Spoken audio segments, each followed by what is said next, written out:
अस्सलाम वालेकुम, welcome to एडवेलिट। ज़रका बाय फरियाल खान। एपिसोड 3। ज़रका महल के अतराफ दूर दूर तक कोई दूसरा घर नहीं था, बल्कि खुले इलाके में ये इकलौती इमारत ही खड़ी थी और इससे ज़रा फासले पर हरा भरा जंगल था।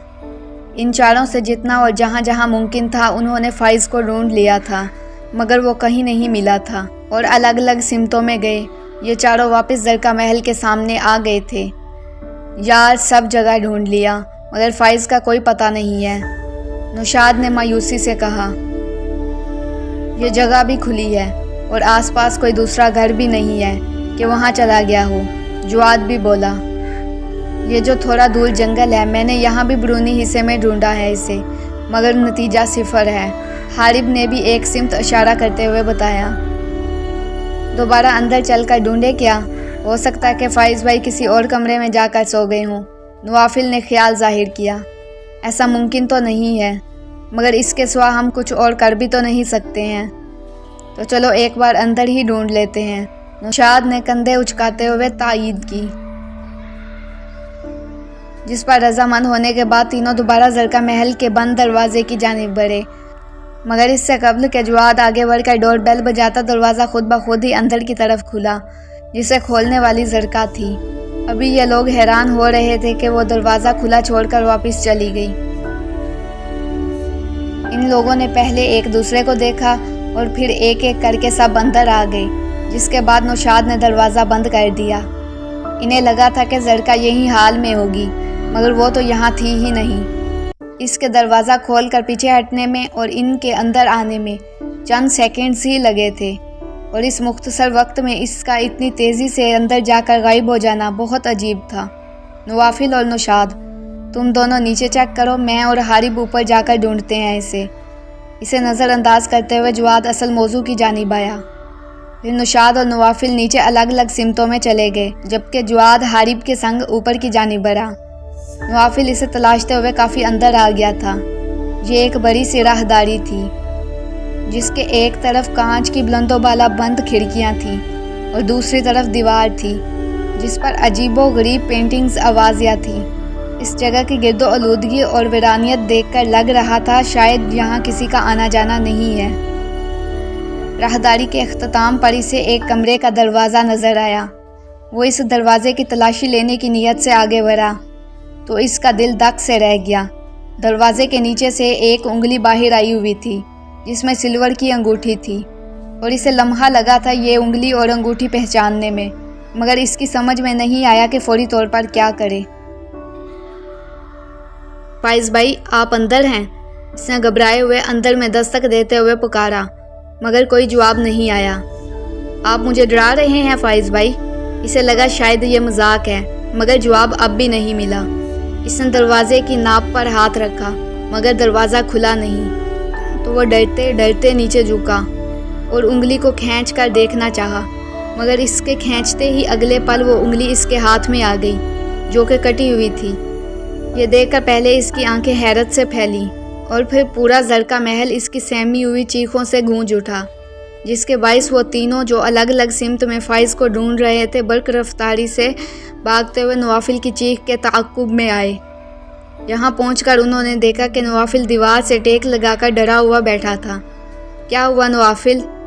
नौशाद ने जल्दी से करीब आकर पंजों के बल बैठते हुए पूछा, तो वो डर कर इसके गले लग गया। नवाफिल, क्या हुआ? तुम चिल्लाए क्यों थे? जवाद ने भी जानना चाहा, तो इसने कपकपाते हुए शहादत की उंगली से एक तरफ इशारा किया। तीनों ने इसके ताक़ुब में देखा तो इन्हें फाइज़ की खून आलूदा कटी हुई उंगली सामने पड़ी नजर आई, जो नवाफिल ने डर कर फेंक दी थी। ये देखकर ये तीनों भी दंग रह गए। ये इस कमरे के दरवाजे के नीचे फंसी हुई थी। इसने नौशाद से अलग होकर डरते हुए मजीद बताया, तो तीनों की तवज्जो बंद दरवाजे पर गई। हारिब ने जल्दी से आगे बढ़कर दरवाज़ा खोलने के लिए इसकी नाव पर हाथ रखा, तो गैर मुतवक्का तौर पर दरवाज़ा खुल गया। फाइज़ दरवाज़ा खोलते ही अंदर देखकर हैरत से बोला, तो ये तीनों भी तशवीश के मारे इसके पास आए। दरवाजे पर ही खड़े रहकर चारों ने देखा कि ये एक बहुत बड़ा खाली कमरा था, जिस में कोई साजो सामान नहीं था, जबकि कमरे के बीचों बीच फर्श पर फाइज उल्टा पड़ा हुआ था। ये लोग जल्दी से भागकर फाइज के पास आए तो पता चला कि इसके आसपास काफ़ी खून भी पड़ा था। पंजों के बल इसके पास बैठकर हारिब ने जब इसे सीधा किया तो इसकी हालत देखकर चारों के दिल धक से रह गए। किसी ने बेदर्दी से इसका सीना फाड़कर इसका दिल निकाल लिया था। फाइज भाई, नवाफिल बुरी तरह चिल्लाया, जबकि नौशाद को बाकायदा आबकाई आ गई थी। या अल्लाह, जवाद भी घबराया, जबकि हारिब तो सदमे के मारे कुछ बोल ही नहीं पाया। चारों पंजों के बल फर्श पर बैठे थे और इनके बीच में फाइज की उखड़ी हुई लाश पड़ी थी, जिसे देखकर नवाफिल ने नौशाद के गले लगकर ज़ारों कतार रोना शुरू कर दिया और ख़ुद नौशाद की आंखें भी नम हो गई थीं। और यही अफसुर्दा कैफियत हारिब और जवाद की भी थी। किसने की होगी ये शफाक हरकत? हारिब ने दुख से कांपते हुए लहजे में सवाल उठाया। ये ज़रूर इस ज़रका का काम है। अगले ही पल जवाद जहर खंदा अंदाज में नतीजे पर पहुंचा, जिसके बाइस तीनों ने चौंक कर इसे देखा। लेकिन वो ऐसा क्यों करेगी? नौशाद ने सवाल उठाया। ये तो वो ही बताएगी, इसने कहा, और अगले ही पल सरअट से उठकर वहाँ से बाहर निकल गया, जिसे ये लोग देख कर रह गए। ज़रका, ज़रका, जवाद हलक के बल चलाते हुए हाल में आया। तब तक वो तीनों भी इसके पीछे आ चुके थे। ज़रका, बाहर आओ, वो फिर बुलंद आवाज़ से चिल्लाया, मगर वो नहीं आई। मैं तो कहता हूँ हम भी यहाँ से निकल चलते हैं, नौशाद ने घबराए हुए अंदाज में तजवीज़ पेश की। हाँ भाई, ठीक कह रहे हैं, हम यहाँ से चलते हैं, वरना वो हमें भी मार डालेगी। नवाफिल ने जल्दी से इसकी तायीद की। ठीक है, मैं गाड़ी स्टार्ट करता हूँ, तुम लोग जल्दी से सामान लेकर बाहर आओ। हारिब भी रजामंद हुआ। और फाइज, जवाद ने सवाल उठाया। वो अब हमारे बीच नहीं है। अंदर इसका बेजान जिस्म पड़ा है, जिसमें से किसी ने दिल नोच कर निकाल लिया है। अब अगर चाहते हो कि वही हशर हमारा ना हो तो भागो यहाँ से। हारिब ने दिल क्रैक करके हकीकत बताई, जो कि बहुत तल्ख थी। हारिब ठीक कह रहा है जवाद, हमारे पास यहाँ से भागने के सिवा कोई चारा नहीं है। नौशाद ने भी दुखी दिल से इसकी तायीद की। अब अपना अपना सामान लेकर जल्दी बाहर आओ तुम लोग। हारिब ने फिर कहा, मैं तो कहता हूँ गोली मारो सामान को, यहाँ से निकलते हैं बस। नवाफिल ने डरते हुए कहा, तो चलो फिर जल्दी। हारिब ने बिना हुज्जत के कहा और फिर चारों बर्क रफ्तारी से बाहर की जानिब बढ़ गए। हारिब ने ड्राइविंग सीट संभाल कर गाड़ी स्टार्ट की। जवाद फ्रंट सीट पर आया। नौशाद और नवाफिल के पीछे बैठते ही हारिब ने कार आगे बढ़ा दी और जल्द अज जल्द वो लोग ज़रका महल से दूर होते गए। जो सिमत भी समझ में आई, वहाँ गाड़ी मोड़ते हुए इन लोगों की कोशिश थी कि बस कैसे भी करके वो लोग इस वीराने से बाहर निकल जाएं। मगर ऊंची नीची सुनसान सड़कों का ये सिलसिला ख़त्म ही नहीं हो रहा था और सोने पर सुहागा। अचानक मौसम के तेवर भी बदल गए थे और रोशन आसमान पर कब्जा जमाते हुए स्याह बादलों ने दोपहर को शाम बना दिया था। चारों को ही अपने दोस्त की मौत का बेहद दुख था, मगर वो लोग कुछ कर भी तो नहीं सकते थे फिलहाल, क्योंकि वो सब बेबस थे। यार, इसके कान नहीं पकते दिन रात अपनी मंगेतर से बातें करते हुए, हारिब ने कहा था। इसकी छोड़ो, मुझे तो इसकी मंगेतर पर हैरत होती है, जो इसे इतना मुंह लगा लेती है। जवाद ने भी इसे शरारत से छेड़ा था। मेरे कान में हैंड फ्री लगे हैं, मैं बहरा नहीं हूँ, सब आवाज़ आ रही है मुझे तुम लोगों की। फाइज ने माइक पर हाथ रखते हुए तंग कर इनके इल्म में इजाफा किया था। ये सब बातें याद आने पर जवाद का दिल मज़ीद दुखने लगा, तो इसने आंखें मूंद कर सर सीट की पुश्त से टका लिया। यार, मोबाइल में नेटवर्क नहीं है, अब मैं अपनी जान से बातें कैसे करूँगा? फाइज को अपनी फ़िक्र लाहक हुई थी। तू चुप कर यार, इधर जान पर बनी है, तुझे अपनी जान की पड़ी है, नौशाद ने जलाकर इसे टोका था। नौशाद को भी इसकी बातें याद आकर दुखी करने लगी थी। इसने नवाफिल के सर पर माथा टिकाते हुए आंखें बंद कर ली, जो इसके सीने से लग कर बैठा हुआ था। इनके वहमो गुमान में भी नहीं था कि हंसते मुस्कुराते शुरू होने वाले सफ़र में ऐसा जानलेवा मोड़ भी आ जाएगा। मुस्तरिब कैफियत में ड्राइव करते हारिब ने अचानक हैरान होते हुए गाड़ी रोक दी। क्या हुआ हारिब? इसे हैरान देखकर जवाद ने सवाल किया। हम फिर से वहीं आ गए हैं, खुद ब खुद, इसने सख्ते के आलम में सामने देखते हुए जवाब दिया। और सामने देखने पर इन सब की आंखें भी फटी की फटी रह गईं। کیونکہ وہ لوگ واپس زرکا محل کے سامنے کھڑے تھے۔ مطلب اتنی دیر گھومنے کے بعد وہ لوگ پھر سے اسی جال میں آ کر پھنس گئے تھے۔ تم دوبارہ یہاں کیوں آ گئے حارب؟ پاگل ہو کیا؟ نوشاد اس پر برہم ہوا۔ میں جان بوجھ کر نہیں آیا، میں تو یہاں سے باہر نکل رہا تھا، مگر پتہ نہیں کیسے ہم دوبارہ یہاں آ گئے۔ اس نے الجھ کر وضاحت کی۔ مطلب اب وہ ہم سب کو مار ڈالے گی، نوافل نے ڈرتے ہوئے نتیجہ نکالا۔ گاڑی واپس گھماؤ حارب، جلدی، جواد نے اجرت میں کہا۔ حارب نے فوراً ریورس گیئر لیا، مگر اچانک گاڑی خود بخود بند ہو گئی۔ کیا ہوا؟ جواد جلایا۔ پتہ نہیں، خود بخود بند ہو گئی گاڑی، حارب نے کہتے ہوئے دوبارہ چابی گھمائی، مگر گاڑی سٹارٹ نہیں ہوئی، جس سے ان کی فکر اور بڑھنے لگی۔ ہم سب مارے جائیں گے، ہم نہیں بچیں گے، نوافل نے ڈر کر پیشن گوئی کی۔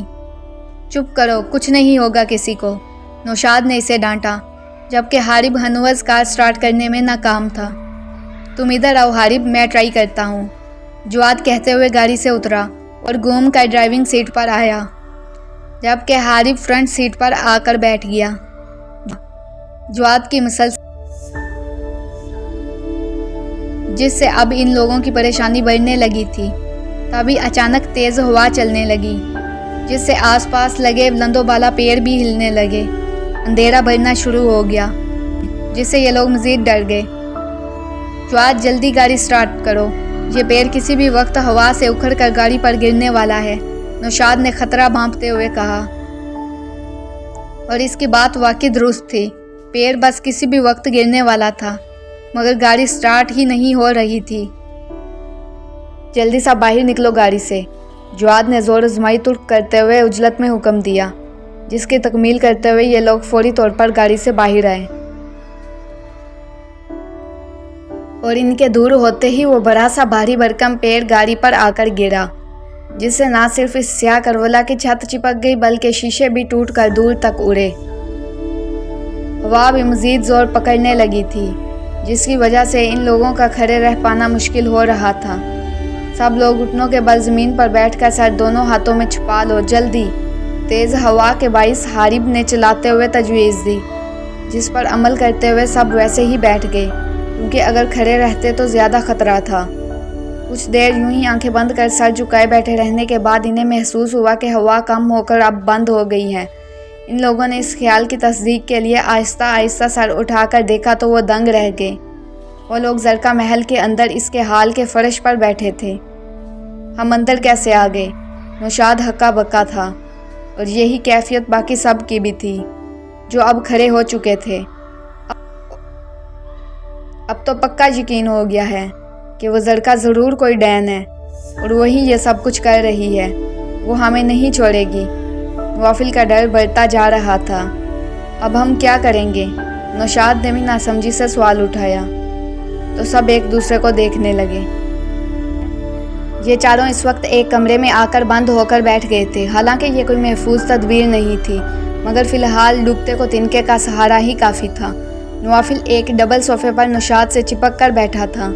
جواد بیڈ سے نیچے پیر لٹکائے بیٹھا کوئی تدبیر سوچ رہا تھا، جبکہ حارب بھی مصرف سے یہاں سے وہاں ٹہل رہا تھا۔ کاش ہم نے امی کی بات مان لی ہوتی بھائی، اور نہیں آتے یہاں۔ نوافل کو شدید پچھتاوا ہوا۔ اب ہم کبھی دوبارہ امی کی آواز نہیں سن پائیں گے، انہیں نہیں دیکھ پائیں گے، ان کے ہاتھ کا کھانا نہیں کھا سکیں گے، ہم مر جائیں گے بھائی، ہم مر جائیں گے۔ وہ ڈر کے مارے بچوں کی طرح رونے لگا، جس سے ان لوگوں کا دل بھی پسیج گیا، جبکہ نوشاد اسے تھپکاتے ہوئے چپ کروانے کی کوشش کرنے لگا، اور تھوڑی دیر بعد وہ تھک کر خاموش ہو گیا، جس کی وجہ سے اب وہاں گہرا سناٹا چھا گیا۔ ٹک ٹک ٹک، تبھی کمرے کے دروازے پر دستک ہوئی، جس سے سب چونک کر ایک دوسرے کو دیکھنے لگے۔ ٹک ٹک ٹک، دستک دوبارہ ہوئی۔ یہ وہی ہوگی، دروازہ مت کھولیے گا۔ نوافل مزید سہم گیا، جبکہ باقی تینوں بھی شش و پنج میں مبتلا تھے۔ ٹک ٹک ٹک، دستک مسلسل ہو رہی تھی۔